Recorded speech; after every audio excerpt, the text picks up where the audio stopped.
નમસ્કાર દર્શક મિત્રો, હું છું રૂપલ લુણીચિયા. સંપૂર્ણ ન્યૂઝમાં આપનું સ્વાગત છે.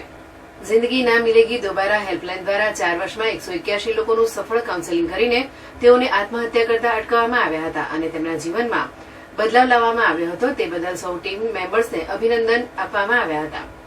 આજ રોજ સંસ્થાની ગ્રુપ મીટિંગનું આયોજન કરવામાં આવ્યું હતું. તેમાં ડોક્ટર પ્રવીણભાઈ પટેલ દ્વારા તેમને લખેલ પુસ્તક જીવન એક આનંદ અને ઉત્સવ વિશે ડોક્ટર પ્રવીણભાઈ દ્વારા માહિતી આપવામાં આવી હતી. કોઈ પણ કપરી પરિસ્થિતિ હોય પણ પોતાના મનને વશમાં રાખીને પરિસ્થિતિનો સામનો કરવો જોઈએ. ભગવાને આપેલું આ અમૂલ્ય માનવ જીવનને નાના મોટા કારણોસર આત્મહત્યા જેવું પગલું ક્યારેય ન ભરવું જોઈએ.